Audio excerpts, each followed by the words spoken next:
Hi, my name's Phil. I like to talk about politics, and it might be an interesting week for environmentalism in politics this week. So, first of all, the Shale Gas Commissioner in the UK, Natasha Engel, has quit in protest at the restrictions in place for fracking, which she says makes it impossible to do.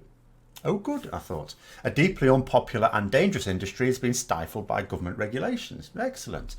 Frankly, I was a bit surprised as the Conservative government have pushed ahead with plans for fracking against public and scientific approval.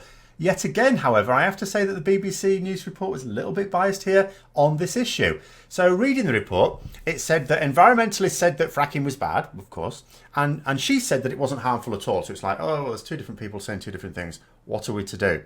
The report also allowed her to quote that 49 geoscientists, of course they'd be experts in this, have called on the government to scale back the regulations. They say it's overzealous. So you might think from that sort of reporting, well, it sounds like scientists think that we're a bit too cautious here. There aren't really any scientific objections to what we're doing. And that gets into most of the public's mind there. As far as the public's concerned, fracking is quite a new thing, and it might make sense that actually we don't know enough yet and maybe it's all okay. But it's not new. You know, it's just the scale on which it's been carried out, and particularly in the UK, where it's relatively new, has massively increased lately. As our societies continue to be reluctant to stop burning things outright, it makes sense to some people to find something that at least doesn't emit as much carbon when you burn it. But there have been decades of scientific studies because we've been doing this for generations, or the human race has at any rate, and the results are the same as for all other aspects of environmental science. There isn't disagreement when it comes to properly peer-reviewed scientific studies. It's harmful to air quality, it's harmful to local water quality, and it causes unnatural and potentially hazardous seismic activity. So I'm going to guess that those geoscientists all work for companies that want to exploit shale gas and are not basing their views on scientific studies that have been verified by independent scientists. Now, one thing the report did note, however, is that even the CBI don't seem to be in favour of fracking. This comes back to a point I made a week or so ago. The reason environmentalism is becoming much more mainstream is less to do with changing morals and more to do with economics. Businesses are no longer incentivised to suppress the scientific evidence. The former head of the CBI, which represents industries in the UK, said that there was no place for fracking in the UK. Now, the problem is that the proponents try to pretend that there's a net reduction in carbon emissions to use it because they now accept, they can't argue anymore about the fact that carbon emissions are bad. People accept that. You try saying otherwise, people won't believe you. So they go, okay, yeah, we know that. But actually, if we use this, then we're lowering those emissions. But that is simply based on the idea that it burns more cleanly than other fossil fuel sources. However, it's not true for a couple of reasons. First of all, the actual extraction of shale gas in this way can be much more environmentally damaging than extracting some other sources of fossil fuels. So not taking that damage into account when you're only looking at the damage done by burning, you'll render that view invalid because the atmosphere doesn't care where it comes from, only cares that it comes. Secondly, it assumes that we have a simple choice between different fossil fuels. But that's also untrue.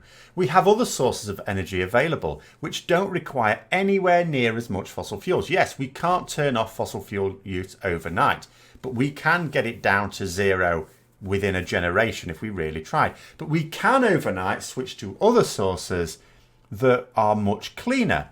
We've already been switching to them for a long time. In fact, with the impetus from Greta Thunberg's address to the House of Commons and Sir David Attenborough's warning in particular, along with Extinction Rebellion's campaign once they'd actually ironically finished campaigning, Parliament is pushing the government to get back onto the wagon, so to speak. Now, when the Conservatives came back to power, David Cameron almost immediately cut subsidies to clean energy schemes, whilst maintaining subsidies for the extraction and use of unclean sources of fossil fuel energy. Now, Jeremy Corbyn for Labour is going to force a vote in Parliament this week for the government to declare a national environmental emergency. This is in the wake of documents showing that the government has hardly used its already piss-poor budget for supporting clean air schemes. In other words, not only did they massively scale back the budget for such projects under David Cameron, but they haven't even been using the money that they did budget for. So you can see how this has been going. The Conservatives are saying, oh yeah, of course we're in favour of clean energy. Look, we're putting money into it. But they're not spending that money. And the idea of this vote is it's not just an act of protest from the opposition, but to force Conservative MPs to make a stand on the issue. It's all very well MPs saying that of course they're taking environmental concerns seriously. But if they vote against this proposal, they will have some explaining to do to an increasingly eco-aware public. Always a good idea to make MPs nail their colours to the mast via their voting record. From a business point of view, this is an area where the UK could really enter the manufacturing big time again. Frankly, all major industrial nations are dragging their feet on this issue. It only takes one nation to suddenly see the inevitability of green technology use and deciding to get in on the ground floor, and they could see huge dividends as they race into the lead on this. The UK needs to become a trendsetter again instead of a meek follower, and this is the golden opportunity. But the country that stops dithering first, all countries have to at some point, will be the one who at least makes the early gains. It would not only allow us to meet our environmental obligations, moral if not legal, but boost our economy as well. It should be a win-win for the public, for businesses and for government. Oh, but I suppose there aren't many eco-engineers coming out of Eton. The head of a campaign which pushes for cleaner air, Polly Billington, was apparently outraged at the news that the government aren't spending what they budgeted for with regards to clean air projects. She's written to the Transport Secretary with a plan for working out how to spend the money on such things as electric vehicle charging points, for example. Unfortunately, that minister is Chris Grayling. He's the guy who's already cost us £500 million at least on projects which failed so spectacularly that they had to be cancelled well before their time, or risk bleeding even more public funds on nothing. And the Tories have the nerve to call Labour tax and spend. At the end of the day, absolutely everyone is calling for radical action on this issue.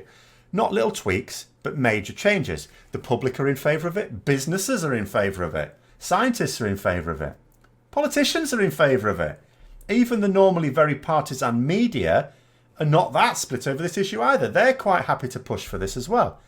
So who is it that's not in favour of it and is pulling government strings to prevent what all those other groups are all crying out for?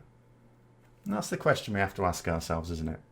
But anyway, I hope you found that video interesting. If you did, don't forget to click the like button, subscribe for further content, get the bell notification as well.